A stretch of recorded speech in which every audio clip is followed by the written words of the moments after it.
然后呢，这几天的新闻想必大家也看到了，都微博已经都爆文了。然后我一想，这还能忍吗？所以想拍个视频说一说。我觉得呀，美国呢现在就是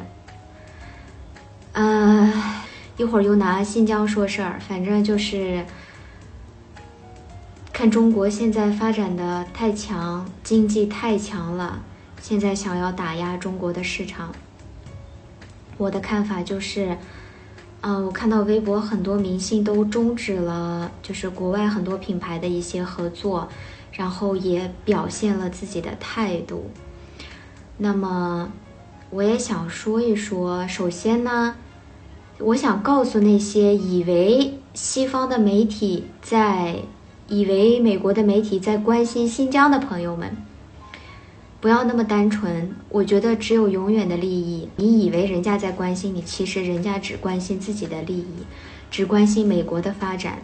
我觉得他们很矛盾啊。第一，首先他们说，首先泼脏水，说中国怎么样，然后呢，又停止去利用新疆的棉花，那这就导致许多靠这个去生活的人，导致他们失业，对吧？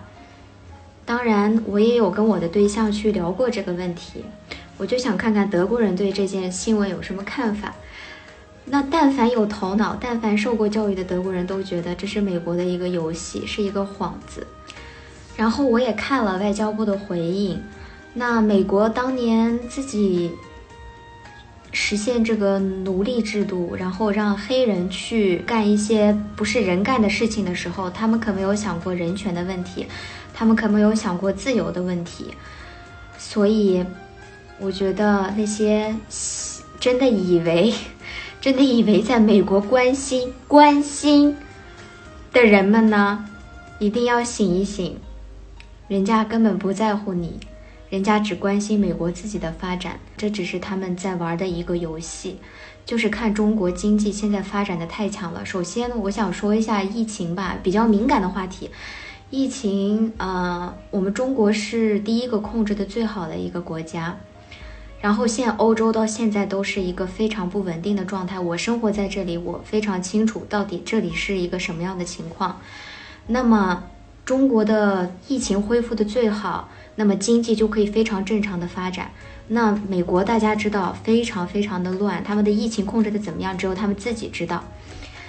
那肯定经济会受到影响。现在就开始说新疆的棉花质量不好，然后去打压中国的市场。那可以呀，你们如果可以离开中国的市场去发展你们自己的品牌或者是什么东西，那无所谓。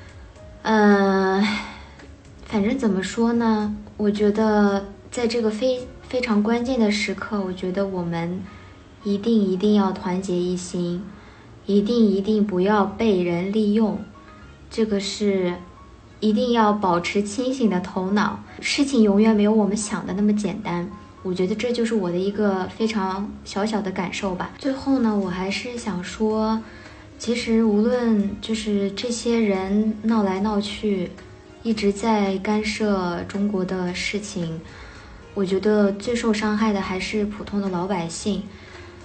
这些怎么说呢？